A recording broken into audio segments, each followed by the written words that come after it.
your first appearance on Championship Rings. Vote as a live contributor. It's going good, and it's good to see both you guys. It's been a minute, man. It's just been a minute, and I'm going to just play a little spoiler here for everyone. Brandon's coming on the next Fits on Sports podcast. I'm just going to say that right now. Look forward to it. It's going to be a fun one. It is going to be a really fun one. Yeah, I texted Fitz as I'm basically making my media rounds for anybody that has a podcast that wants to dive into the Super Bowl with me. And so with that being said, Fitz is a baseball, astute, I would say. This guy knows Fitz baby. Fitz Adamas. This guy knows everything, the ins and outs of baseball. And me and Josh were not the biggest baseball guys in the world. So I wanted to bring Fitz on to talk about the MLB Hall of Fame because the class has been announced. Yep, you've got Ichiro Suzuki and CC Sabathia, first ballot Hall of Famers. Both got in pretty easily. And finally, Billy Wagner, one of those hard-throwing relievers, one of the best relievers in baseball history, finally got in on the 10th ballot.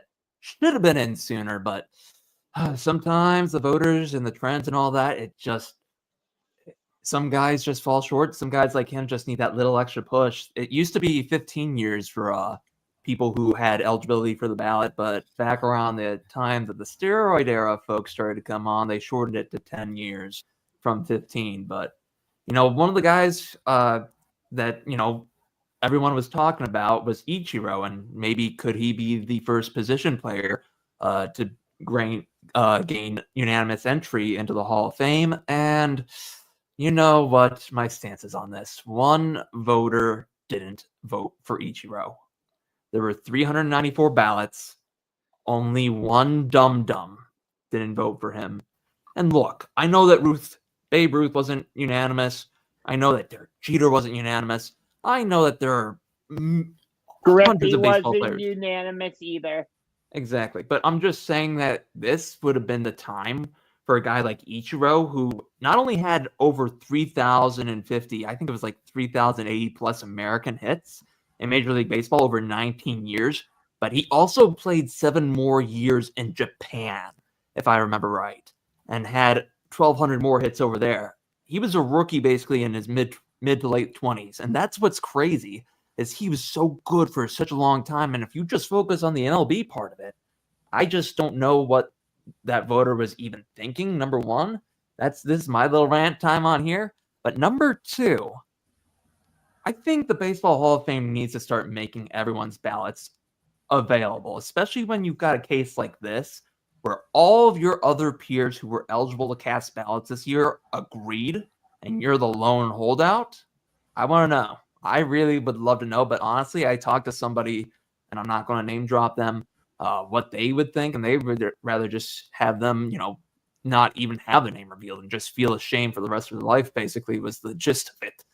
But yeah, I mean, it's a 3-person class, and they did get, I believe, 2 people in on the one of the triannual committees. There's a couple of other committees, so I think there's at least 5 going to the Hall of Fame, not to mention Tom Hamilton, the Cleveland Guardians broadcaster, being honored with the Tom C. Frick Award. So he'll be in Cooperstown as well, giving a speech. So here's my opinion on this. Do I agree that with the 3 that got in? Yes. Mm-hmm. Do I have an issue with Ichiro not being unanimous? No. And I can understand that. That's a reasonable opinion. I just thought that, when you have someone like that and Jeter a couple years before that, they both were 1 vote short. Griffey was 3 votes short. That one, I can understand with Griffey, mainly because the back half of his career was very injury-plagued.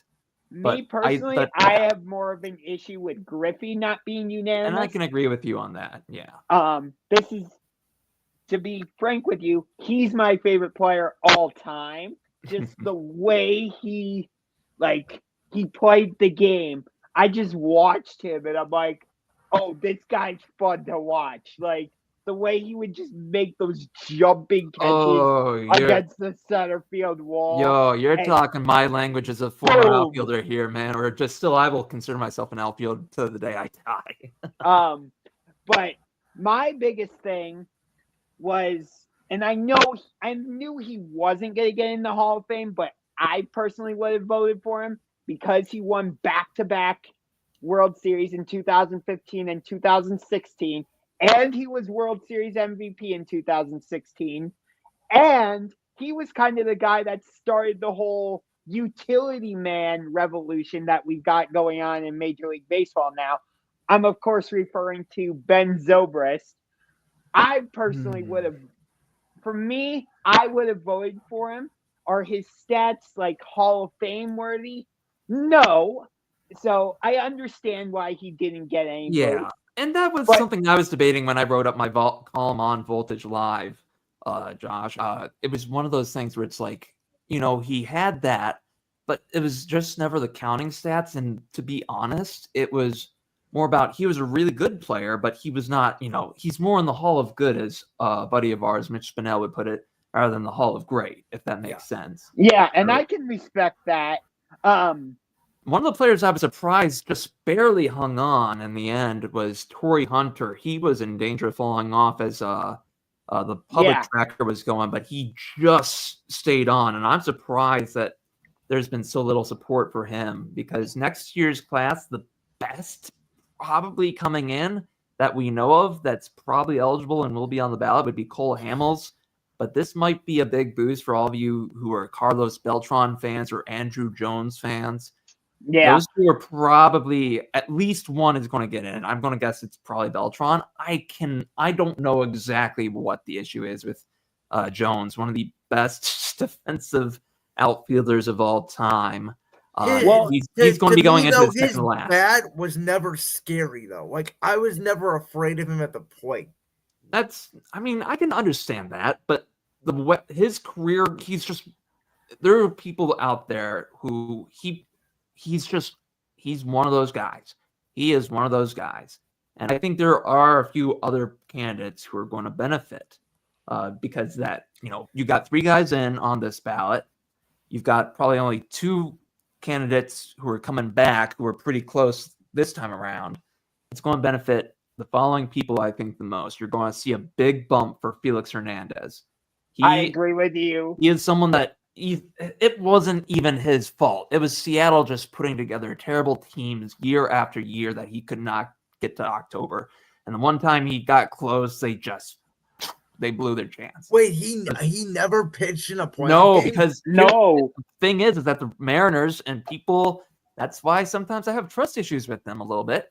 I thought he pitched in a wild card game. No. He may have pitched in like a 162 or 163, but he never made the playoffs. This was not his fault. See, that's why we bring on the baseball expert here. Yeah, but I think Felix is definitely going to get a big bump. I cast a vote for Ian Kinsler in that mock ballot. He's someone who I thought was a really great player and just was. I don't think he got the 5% necessary. He did not. No, because I've got the whole percentage sheet pulled up here in front of me. A guy who I think is definitely also going to benefit. There are at least two second basemen. Dustin Pedroia. Yes. He is a guy, like, I remember seeing him in 2007. I was a 9-year-old at that time, and I got to go with my dad to the 2007 American League Championship Series Game 3, Daisuke versus Westbrook. And Pedroia was Rookie of the Year that year. Pedroia is one of those dudes. Like, I think it was either 2017 or 2018, one of those 2 years. So he'd already had reached about 10 years of service time, or he got injured in the middle of one of those 2 years, and he was never the same. But those 10 years where he was one of the league's best second basemen, I think he's going to get in eventually. He should. And if he doesn't, it's a shame on the voters, really. And I was hoping you would say Dustin Pedroia.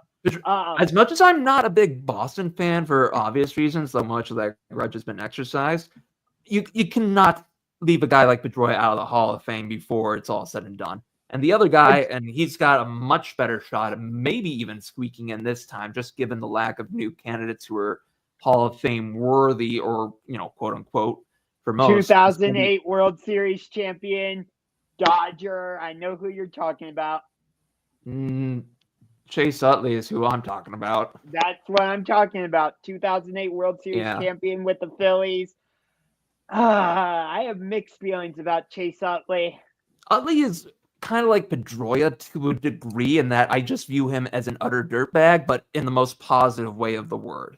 Like he is one of those grinder kind of guys, in my opinion. And one thing for folks who are not aware out there, the tracker by Ryan Thibodeau at notmrtibbs.com on Blue Sky. I'm just reading off his sheet, and I want to make sure because he's been doing this for years with him and his team.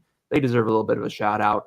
One of the main things when you look at the tracking once the ballots start coming in is that compared to what you see on what they are able to track to what the actual final percentage is, typically the actual final percentage is a ways off because the people who don't reveal their ballots more often than not are very, very much leaving fewer guys on their ballot or not really voting for as many folks. At least just from what they tracked on not Mr. Tibbs' place, he had 50.6% with about, I think at that point it was 231 or so ballots. But when the final number came out, he only got to 39.8%. But I think he'll get in within the next 3 years. I think he's not going to be on the ballot for much longer, but in a good way. And then one other guy who I think will really benefit, and it may seem like a long slog, but it may be the same path that Billy Wagner took, will be former Mets third baseman David Wright. Wright's 10-year peak. I looked at him and Scott Rowland. You can go find it on my Twitter /X. Sorry, Elon. You can go find it there. And I know it was a bit of an unfair comparison, but what made it the best I could was both of their 10 years, both entered the league at the same age. Basically, everything I lined up from their age, I think it was 22 to 31 seasons, give or take. And if you look at that as a whole, David Wright, in my mind, is Hall of Fame worthy without a question. And it may take him a while, but my hope is with this weaker class that's coming in. And again, all these guys who get on the ballot, and not everybody does, but all these guys who are going to get on the ballot, they were great ball players. Some of them World Series champions, MVPs, Silver Sluggers, Gold Glovers. But this is going to be the year where if you get in Beltran, and let's just say you get in Andrew Jones finally, who ended up at a final percentage of just over 66, David Wright, Chase Utley, Dustin Pedroia, and Felix Hernandez, I think, are going to get a lot of love this go around. I really think they will. All right, so Fitz, quickly, before we move on to the next topic, I wanted to ask you, you know that we are all big Cleveland fans, obviously. Mm-hmm. We're all from the area. I think one of the biggest topics among Cleveland fans when it came to this Hall of Fame was obviously former Cleveland Indian great pitcher CC Sabathia is now in the Hall of Fame. There was a lot of debate about which team he was going to represent to be in the Hall of Fame with. And he chose the Yankees, obviously, I think in part because they won the 2009 World Series. Did that bother you as a Cleveland fan? Because I saw for some reason it did bother a lot of Cleveland fans.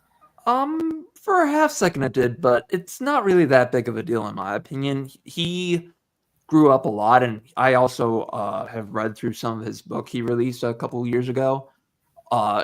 He doesn't have any ill will towards the Cleveland organization, but if you don't remember, he checked into rehab right before a wild card game, before the playoffs had expanded. So it was, winner go home. Yeah. And he was in New York at the time, having to deal with his, alcoholism.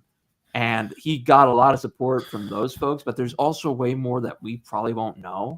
So I have no issue with it. And honestly, he spent the majority of his career eventually in New York. I think it was, he spent the early portion of his career plus about, a couple months in Milwaukee. And he made sure to shout out both Cleveland and Milwaukee for his time in both cities. That's where it's it's difficult when you are considered synonymous with one franchise versus another. I guess I can understand where Cleveland fans are coming from as I end this note, is that the Yankees, especially with the playoffs this past year, and not just that, but just the Yankees being the big market team and all that. I think that's probably what contributed to it. If it was let's say just for wild example, if he was a Kansas City Royal for the rest of his career and they won a World Series like that, I think it'd be different.